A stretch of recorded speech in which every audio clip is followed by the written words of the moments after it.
السلام علیکم پیارے دوستوں، ہمارے چینل کلاک پر خوش آمدید۔ ہمارا آج کا موضوع ہے حجاز کی پراسرار آگ۔ آپ سے گزارش ہے کہ ہمارے چینل کو سبسکرائب کر لیں اور بیل آئیکن کو دبا دیں۔ ہم چلتے ہیں اپنے آج کے موضوع کی طرف۔ بخاری اور مسلم میں حدیث ہے جسے حضرت ابو ہریرہ رضی اللہ عنہ نے روایت کیا ہے۔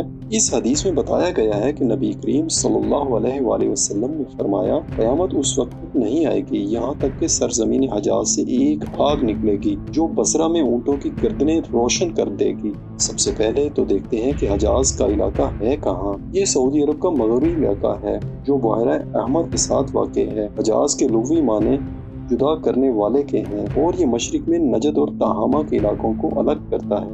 مکہ اور مدینہ کے مقدس ترین شہر حجاز کا حصہ ہیں۔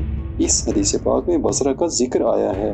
یہ وہ معروف اور قدیم شہر بصرہ نہیں جو عراق میں ہے، بلکہ یہ شام کا ایک شہر ہے جو اس کے دارالحکومت سے کچھ فاصلے پر واقع ہے۔ روایات میں ہے کہ بحیرہ نامی راہب کا مسکن یہی علاقہ تھا۔ بحیرہ راہب نے وسط سے بہت پہلے نبی کریم صلی اللہ علیہ وسلم کو دیکھ کر ان کی نبوت کی پیش گوئی کر دی تھی۔ نبی کریم صلی اللہ علیہ وسلم اوائل جوانی میں ایک تجارتی قافلے کے ساتھ یہاں آئے تھے۔ یہ قافلہ مکہ سے شام جا رہا تھا۔ نبی کریم صلی اللہ علیہ وآلہ وسلم کی بتائی ہوئی یہ نشانی 8 صدیاں قبل پوری ہو چکی ہے۔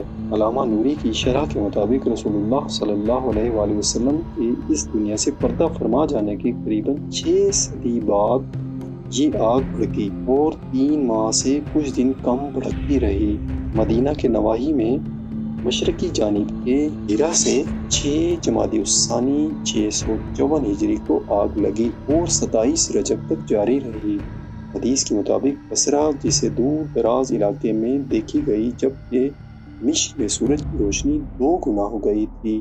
ایک بزرگ صدر الدین بزمی اس وقت بصرہ میں موجود تھے۔ ان کے مطابق میں نے وہاں لوگوں کو یہ کہتے سنا کہ آگ کی وجہ سے اونٹوں کی گردنیں روشن ہو گئی تھیں۔ اس طرح سچے رسول صلی اللہ علیہ وآلہ وسلم کی دی ہوئی خبر حرف بہ حرف درست ثابت ہوئی۔